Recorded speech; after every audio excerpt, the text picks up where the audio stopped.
Yeah, it's crazy, man. Like I remember like a couple of years ago, I would say my leg length was maybe like a meter. But now ever since getting my splits and ever since doing like all this mobility, they're about like 1.2 meters now because of all the lengthening properties of stretching and mobility.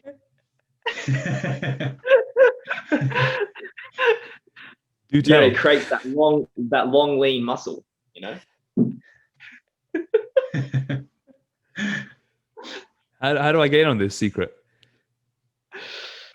Just buy my 6-week flexibility course, get the splits in 5 days, lengthen your legs.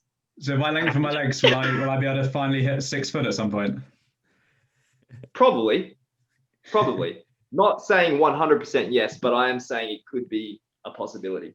If I'm consistent. Because stretching lengthens your muscles. Do you have a money back guarantee on that? Nah.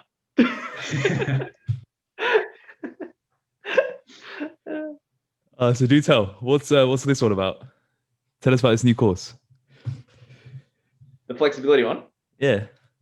Well, you literally just sit in side splits. They're about 8 hours for the day. Literally just sit there, try to just get deeper and deeper into it. And over time, what happens is your leg muscles, they just start to lengthen and lengthen and lengthen. You do that for a good like 6 to 8 weeks.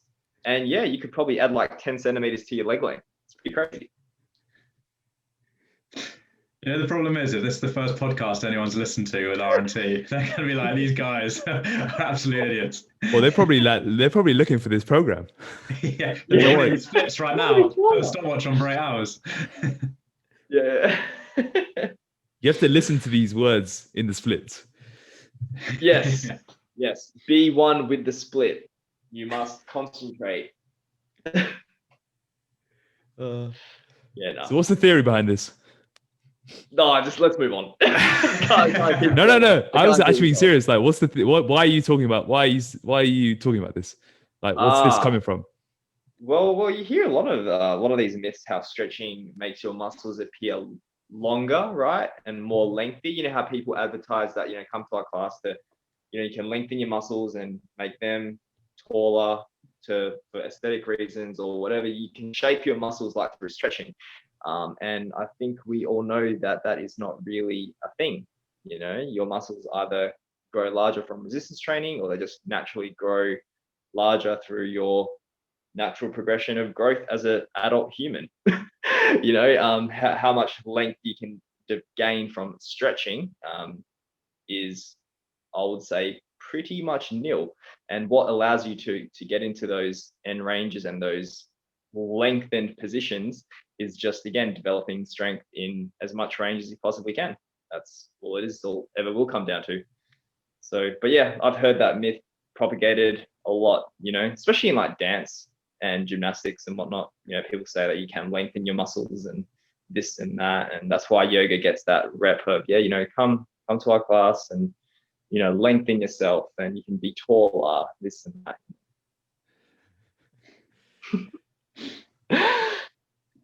Yeah, I've fallen for that one, to be honest. I just think I used to stretch a lot and I used to do a lot of stuff. I used to warm up for about 45 minutes every session. I used to do like 45, 60 minutes stretching up. But also with this in the back of my mind of like, this will not necessarily make me taller, but it'll make the muscles light and nimble, nice and long, oppose all the shortening I've done. It probably segues nicely into like foam rolling. Because foam rolling was espoused into another way of loosening the knots. Yep. And the analogy that I always used to have in my head was that if you imagine a shoelace that's tied, if you stretch it, you just make it tighter and tighter. So the idea of foam rolling was that you undo the knots and undo the laces first, and then you then you pull it. And is there? Yeah. I realized quite quickly that, not quite quickly actually, after a couple of years, that couple of foam rollers. I did the long blue one we all have, the spiky one, the trigger point one. As you build up your like pain tolerance, you go from like that soft blue one onto like the hard one with spikes. And And then you're doing it and thinking, how much pain can I take? Because then you think, the more pain, the more you're untying these laces. Then I realized that I don't think it was doing anything, and it's actually making me feel, I think, worse. I don't know why, but it's probably making me feel worse. I used to do the lacrosse ball as well. Lacrosse ball into the glutes. Oh my god! When you cross the leg over. The cricket ball as well. Yeah. That's brutal. It's quite funny when people love to talk about knots and adhesions and whatnot, and you go to your favorite massage place, and obviously it feels really good. But if you actually ask these people to show you an adhesion, unlike an MRI or any sort of actual like ultrasound, there's no adhesions there. Like there's no knots. Your muscles don't just start overlapping and tie together. You know what I mean? So when you're saying that you're trying to get out a knot or you're trying to get out an adhesion, you're not really doing anything because your muscles aren't in a knot, or they're not in any sort of adhesion. What seems to be happening, they still don't really know 100% what's going on here, but they think it is your nervous system obviously contracting that area quite hard. So that's where you put a bit of pressure on there. You can temporarily tell your brain, hey, it's okay to relax this muscle, saying that in quotations, and that's why you get that temporary relief and you get that temporary increase in range of motion. But if you have to keep foam rolling and if you have to keep digging the lacrosse ball into you every day as part of your 45-minute warm-up, you're not actually doing anything there, right? You're just you're not ingraining any good movement patterns or mechanics. You're just torturing yourself for the sake of it because it feels good. Yeah, that was definitely me. Like for a couple of years, every time I went to squat, I would go through this, probably similar to you, Akash, like this mobility routine, which involved, lacrosse balls, foam rollers, whatever. But then I'd have to do it again the next session because I was feeling exactly the same when I walked in the gym again. Yeah. And it wasn't until I scrapped these things and then, my mobility is nowhere near yours, Ivan, but getting stronger in those end ranges, suddenly then your body's not then scared to go there. And this is a subconscious thing. So that's why, you feel tight, because your body doesn't want to take you into certain positions because you don't feel safe. As your body feels safer in these end ranges and different positions, your mobility then improves, which is all linked in to neural changes. Like we said, you're not, say your hamstrings haven't grown or lengthened half a meter or whatever it is. Your brain is now more comfortable at letting your hamstrings fully lengthen because they feel safe. It feels safer in those positions. Exactly right. That's exactly right. Is it the Golgi tendons that are getting inhibited here? They could also be desensitized as well. Yeah. So you're sort of, and that stretching can do that over time. But this is why I always advocate like stretching along with strength in those end ranges, right? Because you want to tell the Golgi tendon organ to sort of chill, but you also want to strengthen the muscles around that area in that position too, right? So that's where you get the contractions that come in and all that good stuff. But if you're simply just doing stretching to try lengthen your muscles and whatnot and warm up, and you're really selling yourself short there. That's why exercises like RDLs, split squats are so powerful, for example, especially for lengthening, or not lengthening, improving the way you feel around your hips and your legs. It's so easy to say lengthening your hips, right? But but I know what you mean. Yeah, you know what I mean, right? Mean to say that. Yeah. But so something that's been big for me actually has been not only focusing on, say, the target muscle, but what's having to shorten. So for example, say with an RDL, I think maybe before I'd have stood there and tried to stretch my hamstrings before going to an RDL. What I found now is if I do a little bit of hip flexor work before doing that, like a straight leg raise or something like that, it may not be, say you have poor range in your RDL because your hamstrings feel tight. It may not be that there's an issue with your hamstrings. It may be that because as they lengthen, your hip flexors will shorten. You're so weak in that shortened position with your hip flexors, your brain says, no, we can't lengthen your hamstring anymore because it's going to shorten your hip flexors, going into this danger territory. Whereas if you can get stronger in that shortened position with your hip flexor, suddenly hamstrings can relax more or can lengthen more, and then you can get into a deeper position in RDL. So sometimes it is another big one for me was dorsiflexion to the range out of my ankle by doing some anterior tibialis raises. So like almost like the opposite of a calf raise. So you're training the muscle on the front of your shin. By just doing even some light stuff with that, just feeling a contraction in the front of my shin, suddenly I was then able to to lengthen or get greater range from my calf. So sometimes it's looking at the actual muscle, but sometimes you need to look at what's the opposing muscle almost in that situation. Anyone listening wondering what a dorsiflexion is, just if you're standing up, lift your toes off the ground and towards the ceiling. That's dorsiflexion, opposite to calf raising. Just in case anyone's wondering. Go on, Ivan. Yeah, I was gonna say that's a really good point that Ed brought up with the hip flexors. People think that sitting is causing your hip flexors to be tight, when no, that's causing your hip flexors to be weak. Your hip flexors are weak and not tight, but people can sometimes confuse that feeling. They think, oh, my hip flexors are so tight. No, they're just super weak, because you're sitting in a position all day, but you're not loading the hip flexors there. You're literally just relaxing there. And a lot of people think that's what's causing their hip pain, when in fact, it's not really your hip flexors. Yes, they may be tight to some extent, but it's more a weakness thing than anything. And that's why, Ed was saying, if you do a couple leg raises prior, or even if you specialize in actually trying to strengthen your hip flexors, like you're actually trying to grow them, you will notice that your hip mobility, your hamstring length or flexibility will be much greater, because yes, the muscles at the front of the hip are now super strong, or stronger than what they were. So when there is a knot, when there is a knot, quote unquote, what's going on then? Because when people feel like, I need to roll on my back, or I need to roll on this area, what's going on? It's the nervous system contracting that area to sort of to warn you about something potentially, So it's just it's sending like a bit of a hyper signal. And this is when also when people are very sensitive to pain. I'm sure you could probably relate to this if you've had like that shoulder injury. You're probably very sensitive to it, you know what I mean? And you'll be very, very aware of it, because your brain is still conscious of what's going on there. Until that shoulder can move freely and comfortably for a long period of time, you're still, it's pretty common that you'll get that hesitancy with movements that have hurt it in the past. So it's just more of a neural thing. So your body will defend that area by trying to tense it up temporarily for whatever reason. But it's more of just a contraction. That is still just a pretty good theory. That's not 100%. I've actually got a really good example of that, because the ligaments in my knee are quite loose. Just naturally, I've just been born with that's slightly too long, I think, and they're not quite as tight as maybe the optimum body.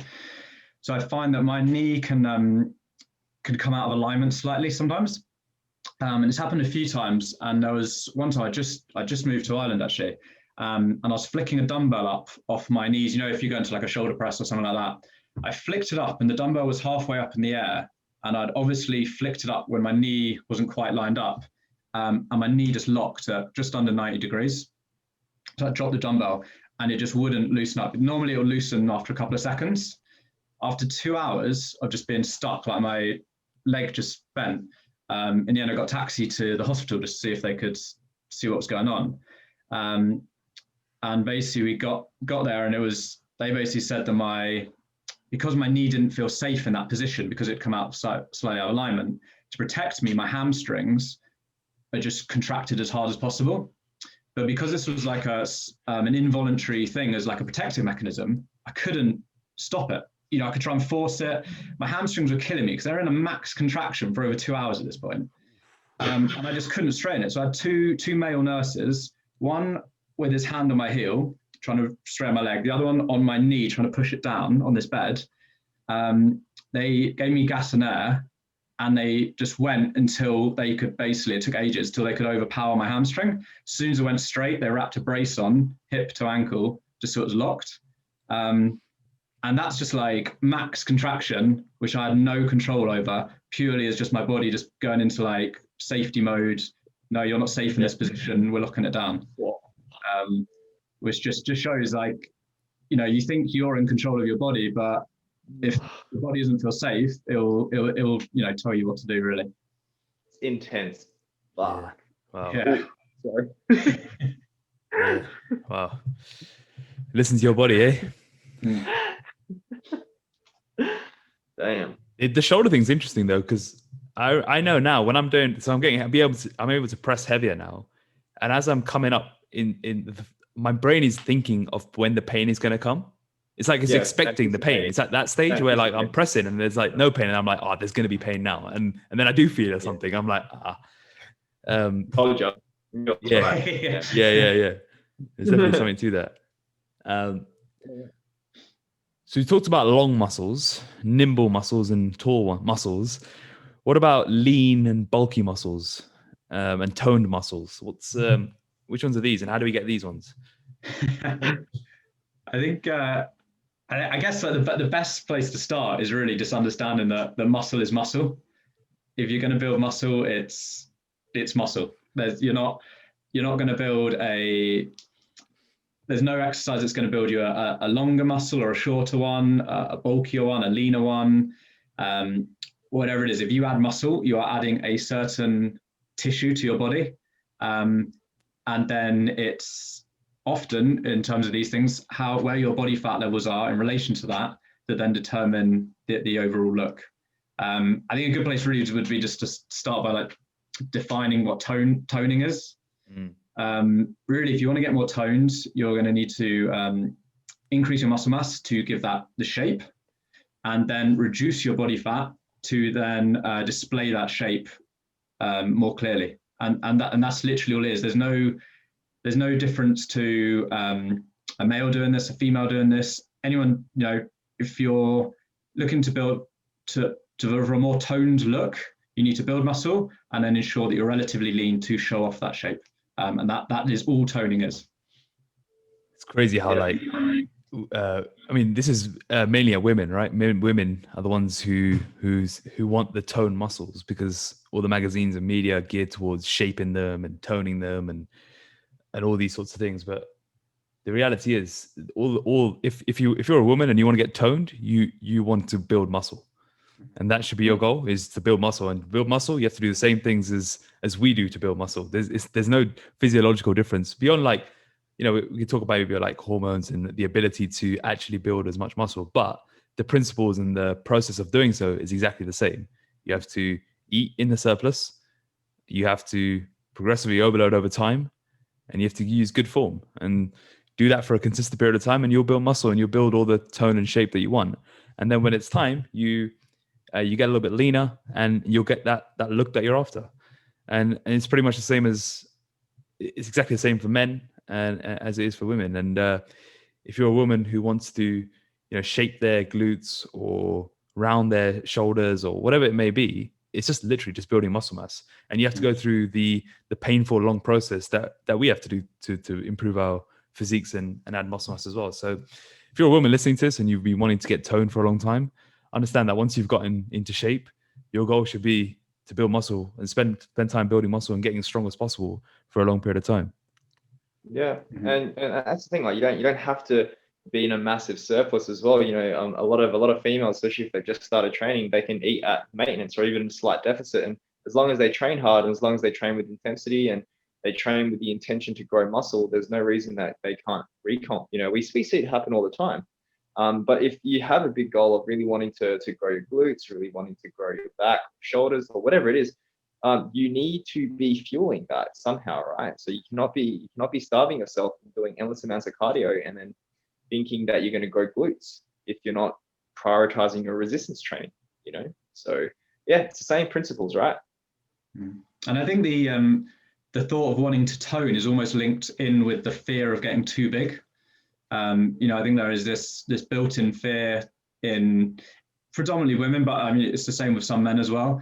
But that, I'm going to start training hard, and then one day I'm just going to wake up and have 22-inch arms. I'm going to have, like a huge traps. I'm going to look like a bodybuilder. Whereas reality, the physique that you've got in your head that you're scared of looking like has probably come from 10 years of obsession, performance-enhancing drugs.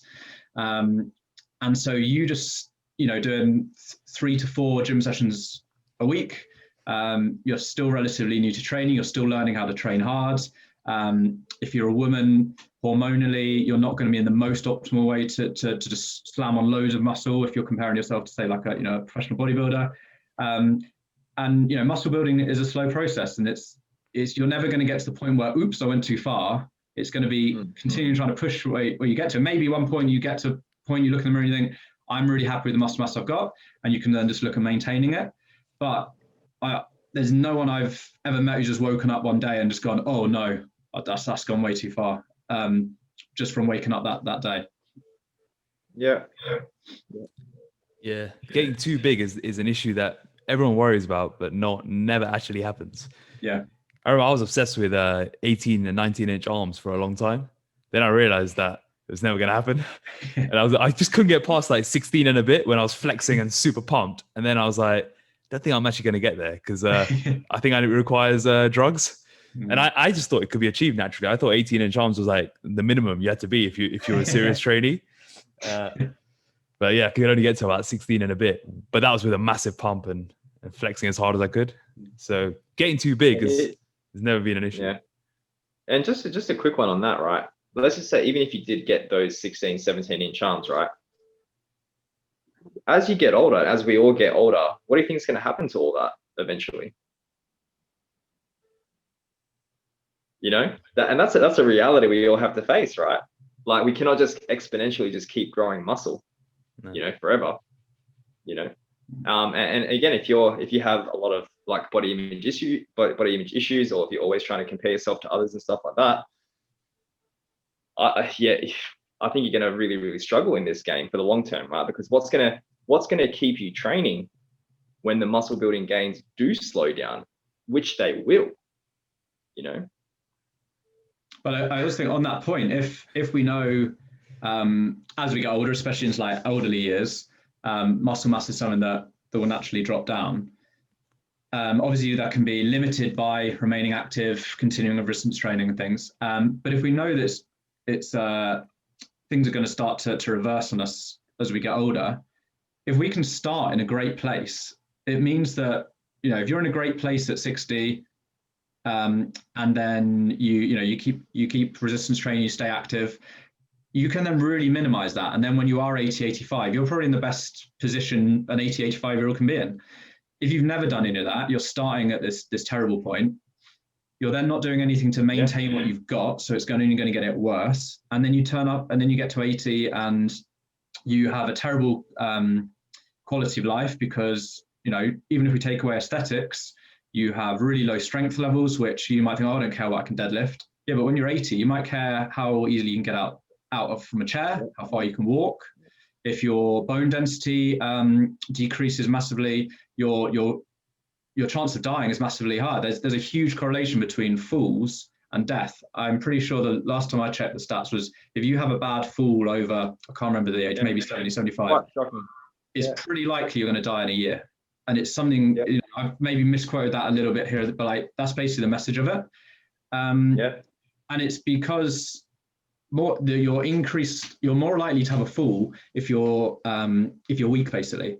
You're not going to be able to balance as well. You're not going to be as strong to stay up. If you do slip slightly, you're stronger. You can, rebalance more easily or grab onto something. And so it's a really clear sign that, you're losing a lot of muscle mass, strength is going, and apart from quality of life, your life expectancy decreases a lot as well. There was another study showing grip strength being really linked to life expectancy. And that's nothing, maybe it's to do with, you can hold on to something easier, but in reality, it's just a sign of your overall strength. And if the lower your overall strength is, again, the more likely you are to die at an earlier age as well. Yeah, and as morbid as it sounds, if you ever were in the unfortunate situation to be placed in a bed for weeks and months on end, what do you think your body's going to tap into, or what it needs to tap into? If you've got a lot of muscle on your frame, you can withstand a lot of treatment. You can withstand a lot of bed rest and actually come out okay, right? Versus someone who's got very little muscle mass on them, they're going to deteriorate extremely quickly, And there's a lot of diseases and a lot of, like what Ed was just saying before, falls and just injuries in later life that are related to sarcopenia and just not having enough muscle mass on you. So make sure you train, even if you're not going to be growing that much muscle after the age of 45, 50. You should always still be training, with resistance, something that is resistance based.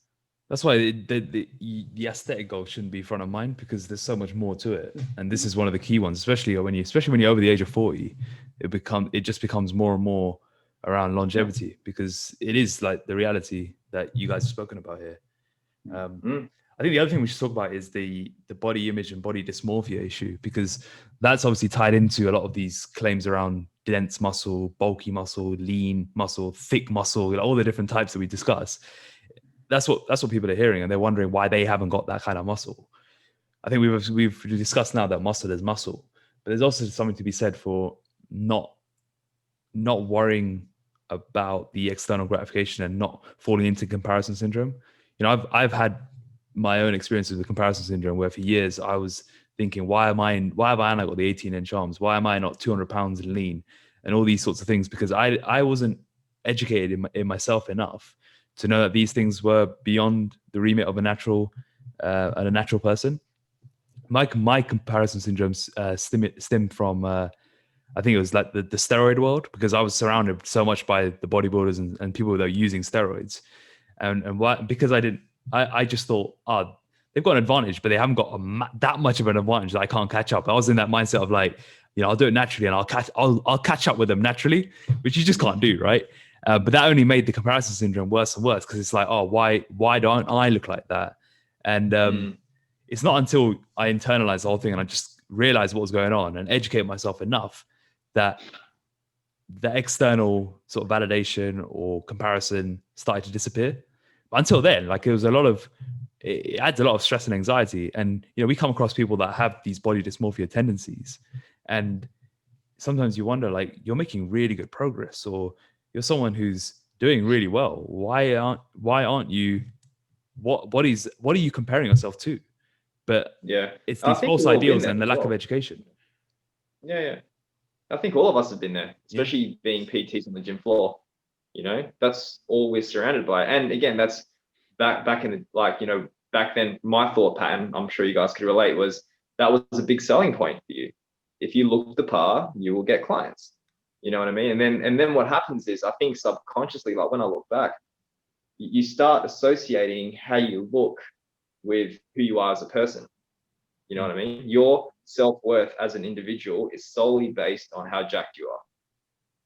But you may not like consciously think that, but if you're always surrounded by that, and if you're always looking at pictures like that, and if you're always doing everything around that, like just trying to train because you hate the way you look, you're subconsciously telling you every single day, your self-worth is wrapped up in how you look. That is it. That's all you have to offer. And that is, when you think about it, imagine if that is what you carried with you for your entire life. And you would get infuriated when you see people that look better than you who don't train. This is another thing, because again, how you look and how your body is structured and limb lengths and all that stuff is so like genetically predetermined as well, like your bone structure. You know what I mean? You get those people with the wide clavicles, tiny waist. They don't even know they have wide clavicles and a tiny waist. They've never even dieted. They've never even lifted a weight, and they just look amazing, right? But they don't care. And you're there busting your butt every day and saying, why can't I look like that? Why do they look like that? And I'm busting my butt and I still don't look as good as they do. You can't, again, it's just such an unfair comparison. And this is where you see bodybuilding, like the bodybuilding top tier genetics are just freakish. You know what I mean? When you really think about it, like how they look from a physical perspective is just like freaky genetics, right? But if you're always comparing yourself to that, like, you're always going to be miserable. Or if you're just always comparing yourself to how you look from like a bodybuilding perspective, and we've all had this, right? Like we will compare, like, that guy's like beach lean. He's not actually shredded. You know what I mean? It's like, what's wrong with us? Like, no one understands the difference. But we're sitting there going, nah. Like. I mean, you tell me that at least one person every week who's like that. But again, but when you again, because you take yourself to that extreme, and then it's just like, then your perceptions of everything just change from a mental point of view. And I also experienced that. There was a lot of that when I went through my thing, but you can sort of look back on it now and go, wow, that's like really twisted when you think about it. Because if you go down to the beach and just stand around normal people, you're like a god. You know what I mean? Like, if you just lift or whatever, if you just train, you look better than like 90% of the population already. But because you're always surrounded by like the 5% on your phone or whoever you admire or whoever you're comparing yourself to, you're always going to feel miserable. You know? And even if you do look better than 90% of the people out there, doesn't mean you're better than all of them. There's no correlation to how you look and how you are as a person, you know? If you look at most of the fitness industry, there's probably a negative correlation with it. Yeah. Because what they miss is the like the introspection element. Is they're just like, if you look at most people, it's just action, and they don't actually think about improving themselves within. And I think that's the combination that you need to have, is as you improve yourself, the self-improvement and the physique improvement should come hand in hand, because of the habits and systems that you build together and the behavior patterns. They shouldn't be separated. And that's the biggest problem. And that's probably linked to the whole yo-yoing and the mental health issues, because it's just the focus on purely physique and not actually what's going on inside, which is why you get the guy who, you know, builds 50 pounds or puts on 50 pounds and thinks that they've solved all their issues. But reality is they've not dealt with anything inside. They just added either a lot of muscle or eaten a lot of food and gotten into an inflated shape. Yeah, a lot of armor. Yeah, exactly. We know a lot of those kind of people, right? So it's I think you need to marry the two there for sure. On the genetic thing, like just as a clear example, in 2017 when I was bodybuilding, like this was like I'd gone past the comparison syndrome stage, but I went into that show and I was like, there's no one beating me here unless they are a genetic freak, because like I'm so conditioned that there's no way someone's going to beat me here on condition. And you know, natural bodybuilding is generally dictated on condition, unless you got a freak. Anyway, so as I walk into the room, I look around, I'm like, okay, like I got a decent chance here. And then obviously when they start posing, they start pumping up, and there's this one guy who just went from like just normal to like an inflated balloon, like 3D Kai Green type muscle. And on the pre-judging, well, he had 3D muscle. And I think when you think about 3D muscle, it's like his attachments to his muscles and his joints are just so perfect that everything just explodes. And anyway, so on the pre-judging, like there's pre-judging and night show. And on the pre-judging, he just about to go on stage, like he was in the toilet and he was like, I don't know what he was doing. He was in the toilet. And then he was eating some raw oats and he had a bit of wine and he was just all over the place. Like he just wasn't organized. So anyway, so on that prejudging, I think I was winning that prejudging. Like he's coming in second and third, and I was winning it. The night show came around, and this is when you do the 60-second posing, and he was up before me, and I'm standing on the side of the stage just watching him. And he enters the stage by doing like backflips, and then he goes into he ends up in a planche. He's in a planches and all these sorts of like crazy gymnastic circus moves. And I was just watching him from the side, and he just exploded from the morning one. And he ended up winning the show, and he came first, and I came second. And then backstage, I was just chatting to him, like, what did you do between the two? And he's like, oh, I just had a good pump up.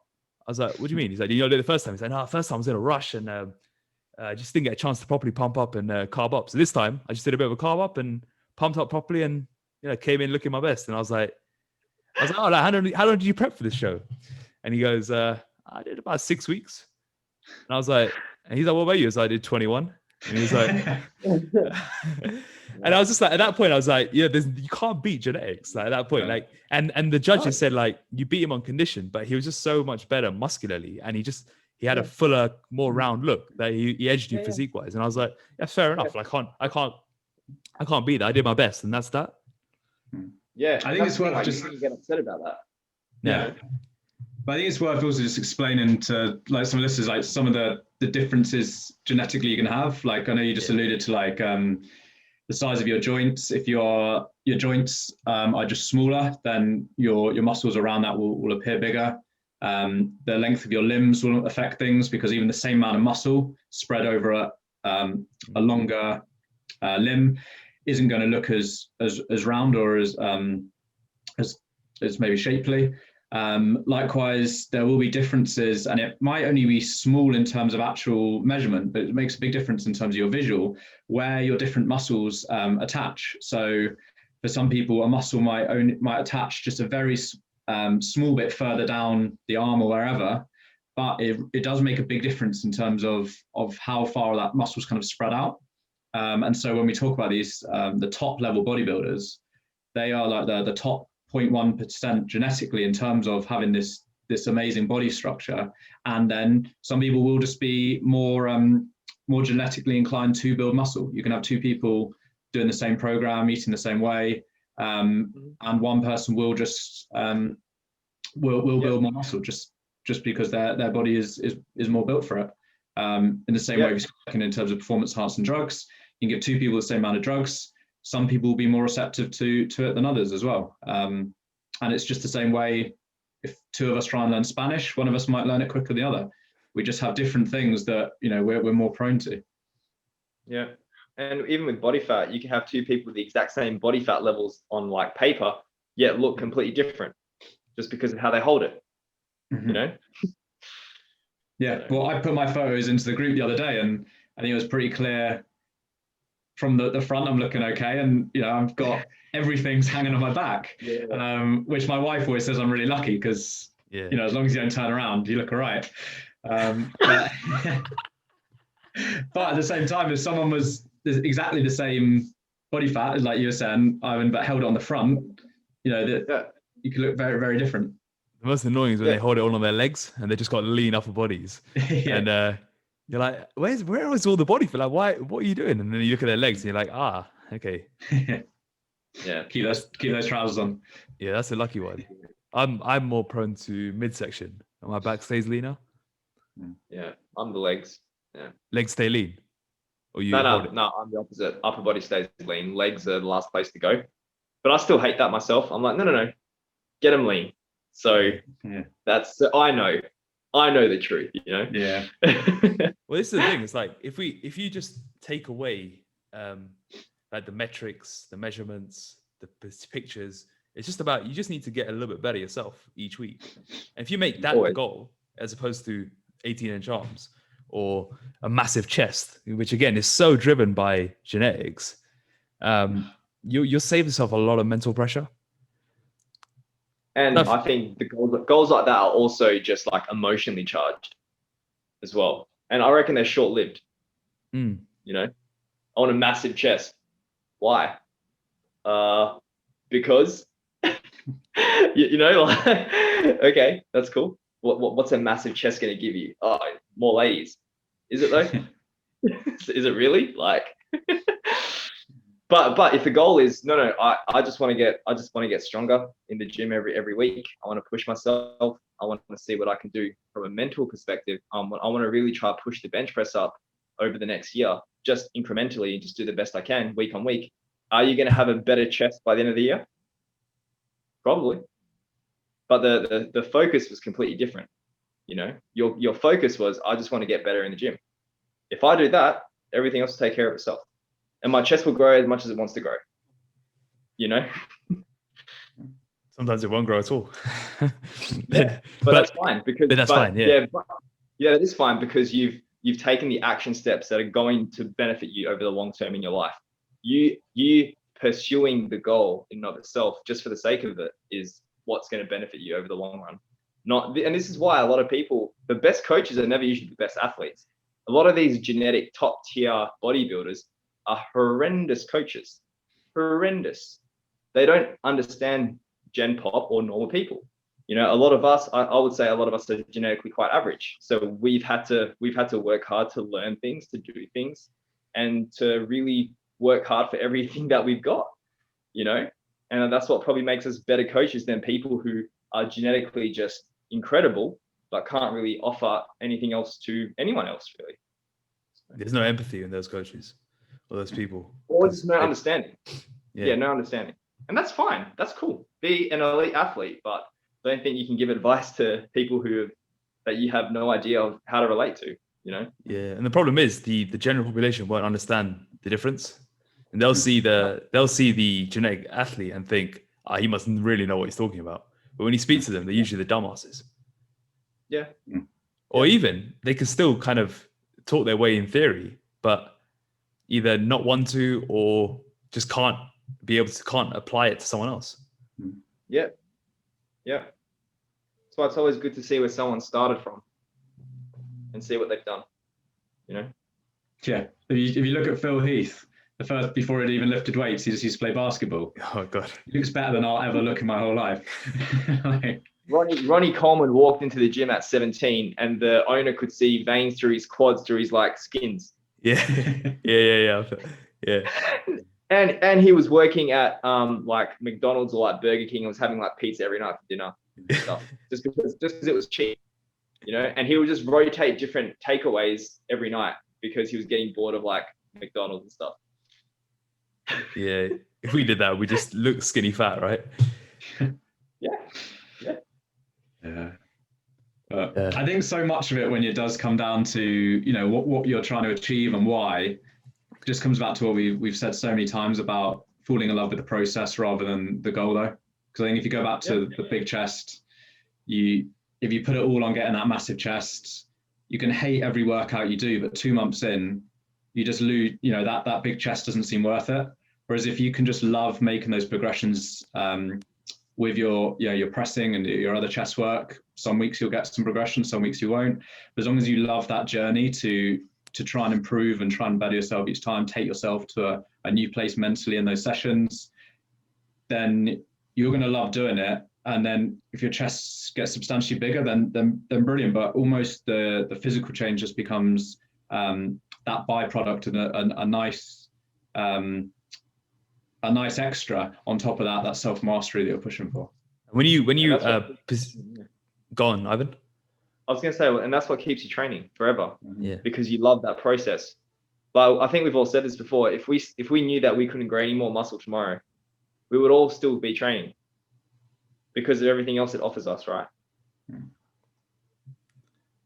When you pursue that, just getting a bit better in the gym, and let's say you just focus on improving your bench press and all these sorts of things, the different habits you have to do in your life improve automatically. Because now suddenly when that bench press Monday comes along and you know that you want to make a little bit of a gain, you'll sleep better on Sunday. You won't go on a weekend binge of alcohol, and it'll continue. Each day will continue to cascade backwards. And what you'll find is you end up having a high performance week because your focus is on improving physically. And because of that, you have to do so much to get there. Because when you're trying to eke out the 1% in physically, you have to manage your stress. You have to look after your sleep patterns. You have to stay hydrated. You have to eat well. There's so much more that goes into it than just turn up to the gym. Yeah, just showing up. You can't just walk into the gym and get the physique you've always dreamed of. You have to do so much more outside of it, which is why I've always been drawn to bodybuilding, because it's a 24/7 endeavor. It's like, it's one of those things which is all consuming, all in. You can't fake it like other sports, so to speak. And you can't, and what I mean by that is, you know, like if let's say you want to be a better footballer, and it's not taking anything away from footballers, but a lot of it is just getting practicing football. But there's a lot of footballers who aren't in shape because they don't look after their lifestyle. Less so now, but you know, back in the day especially. Whereas in bodybuilding, football, you can just focus, like you said, getting better at football is probably 2 hours a few times a week, maybe every day if you're really serious. Whereas, you know, and then you can switch out of football mode. That's it. You can't switch out of bodybuilding. Like, you can't have like, I'm gonna go on a bender tonight and be all right in a couple of days. Like, everything impacts and everything compounds. So when you pursue physical improvement on a week-to-week basis, you actually become a high performer by default because of everything else you have to do in order to do that. And that's where everything cascades and becomes more and more, especially the longer, like once you've gone past that initial getting into shape period, this is when you have the calories and the energy to do so much more with your life. Yeah. It's a good time. It's a good time once you get out of that aesthetic space phase, you know. It's liberating for many, you know.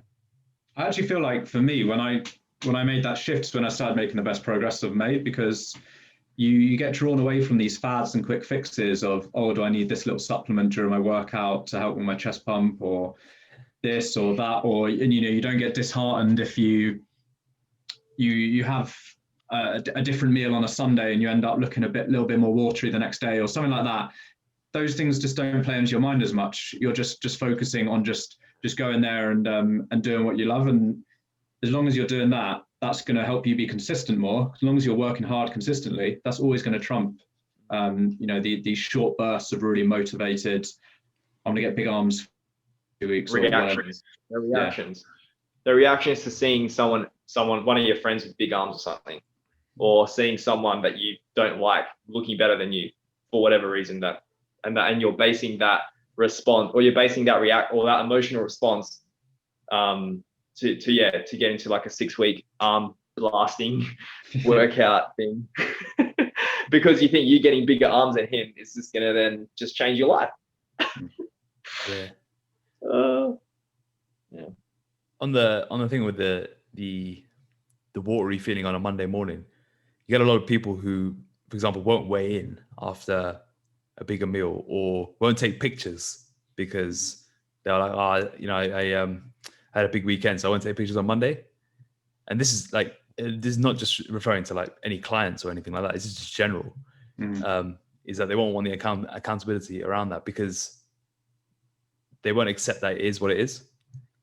And I think when you just accept it is what it is, like, okay, cool. I had a little bit more on the weekend. I'm going to be a bit waterier today, so the scale weight might be a little bit up. That's okay. You don't need to delay the accountability to when it's been perfect.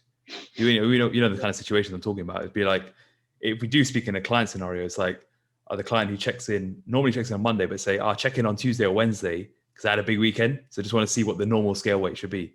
Because I know what that kind of defeats the purpose because there's clearly issues here that needs to be dealt with. And you should be checking in on Monday because then you get the most out of it. Else, checking in on Wednesday, you're just like almost trying to tell yourself that everything's okay. Yeah, or it's the focus on just the wrong detail. Or it's like, should I weigh myself after I've done a poo for the morning because I'm lighter?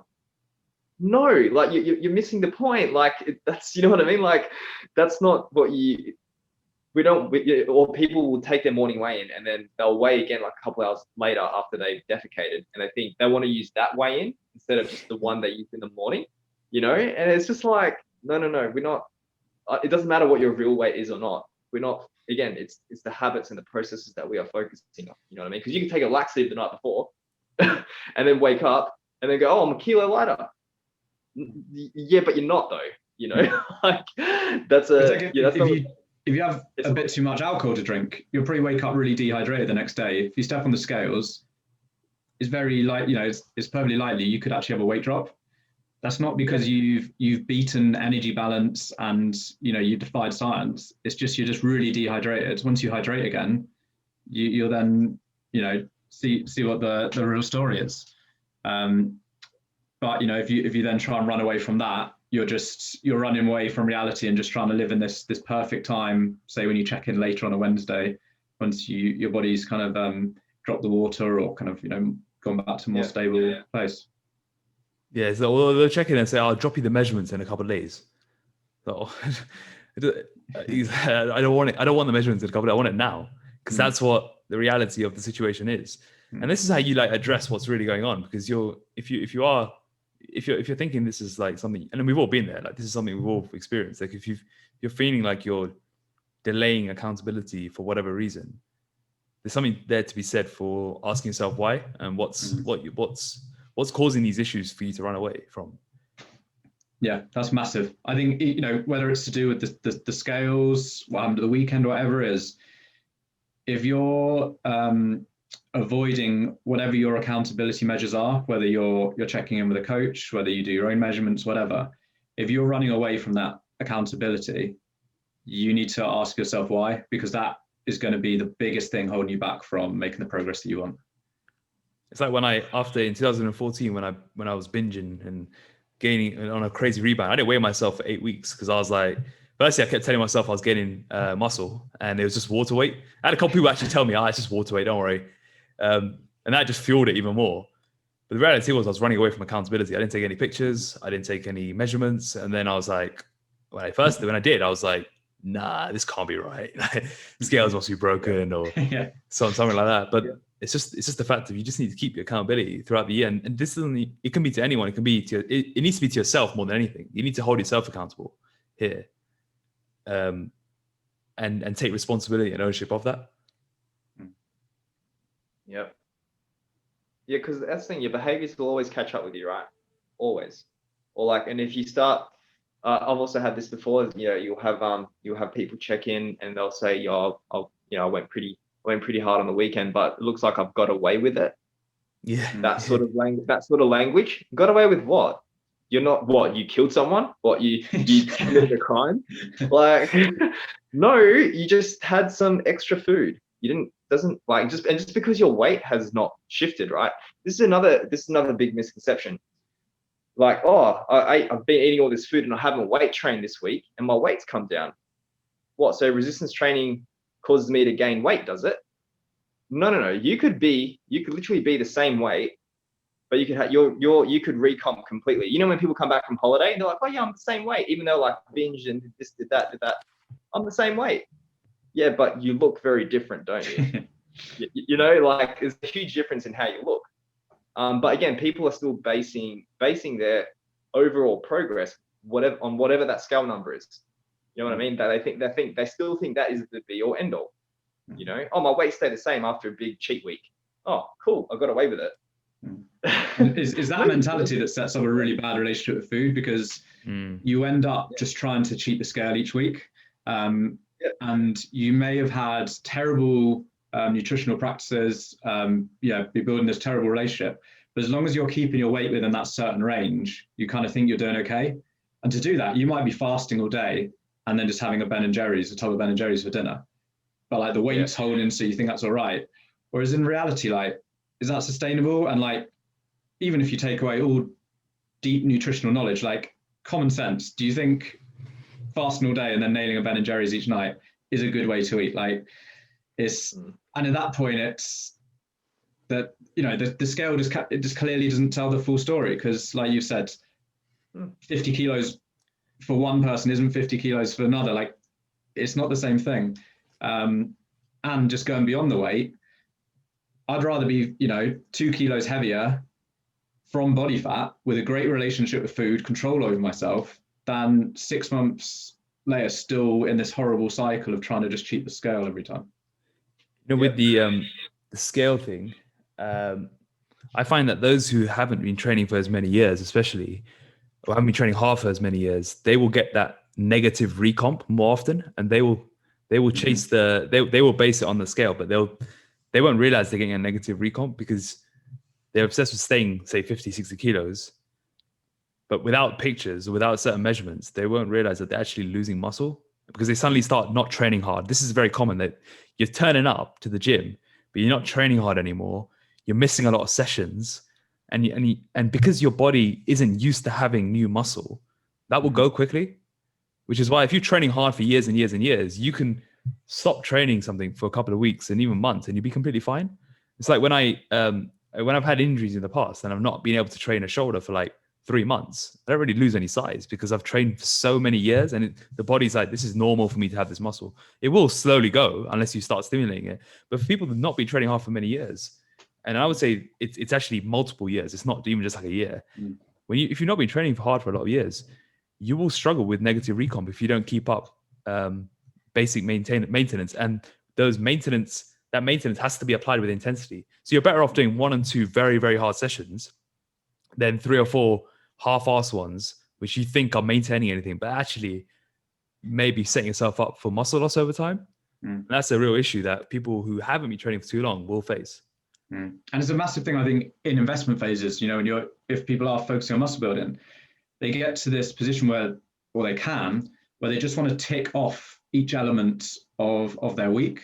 And so it might be they have 3 to 4 gym sessions. They just make sure they go to the gym and they go through the motions. Yeah, I did 2 sets of that, 3 sets of that, bam. And it's just like a tick list. But that doesn't work for making improvements in terms of physical changes, especially in terms of like building muscle. In terms of a diet, as long as you stick to whatever your plan is, it doesn't matter if you half-ass putting it into your mouth or not. As long as that amount of food goes in and nothing else, that you're going to get that result.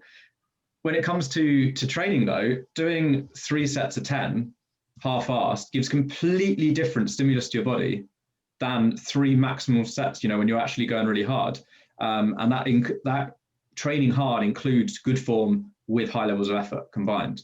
And that's where you can't just tick it off. And I think you can see with people in that phase, the people who are sending videos every week, updating their training logs, making sure they're trying to progress, are the ones that do change their physique, where the people who still tick off their gym sessions each week, but hide from the accountability of videos, of training logs, who are just spinning their wheels and are really just going to the gym to make themselves feel okay. No, that's right, I did my gym this week. They're not changing their body, because walking in the gym, you taking a step for that door is not stimulus for muscle growth. It's what you do in those sets when you're there that stimulates muscle growth. Exactly. I had a couple of weeks. People that say people that say they have a personal trainer. Remember that? Yeah. Oh, for sure. I rewind 5-6 years or whatever. I've had clients who used to come to me, and it used to be very frustrating. We'd talk about it, but I was seen as a handbag or an accessory because they wanted a PT. They weren't serious about, actually making changes, but it was, all of my friends have a PT.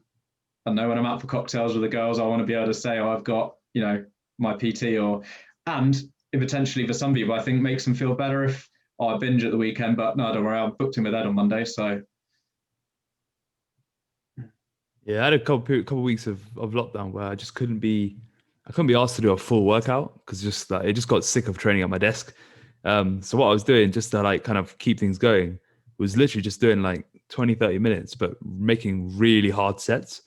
And I'll just do like maybe 1 or 2 sets of this exercise, 1 or 2 sets of that exercise, but just go to complete failure and call it there. Because I knew that would be enough to maintain. And even if I was making progress in there's probably something in it. But I'd rather do that than do an hour of like half-assed work which would actually probably negatively impact me mentally and physically. Yeah, definitely. I think people have this notion that more is better, which for most cases just isn't the case, and it's more effort or more precision, which will come from just better form, is what's needed. If someone's doing 8 sets of bicep curls a week, going up to 16 sets for most jump up people isn't what's going to give them bigger biceps. It's taking out all of the unnecessary movement from the other parts of the body. They're swinging their hips and then not using their biceps, and it's actually taking those sets closer to failure. So more effort, better form with those 8 sets will have a much bigger effect. And yeah, I think you could look at so many women in the gym, probably 30-40 sets of glutes, doing all these random exercises, different bands, little different frog pumps, whatever. Ultimately you see them in 3 months' time, they look exactly the same. If they're still there, they've probably got bored at that point. Whereas in reality, if they picked 2-3 exercises, 2 sets on each, and took them to absolute failure, their glutes would be growing a lot more. Go to failure, hard set on a leg press is going to provide more stimulus to your glutes than 30 sets of these, fairy little exercises that you're doing that you're probably getting off Instagram. Brilliant. On that note, I think we've signed off for today. We've got to finish up, and more to come.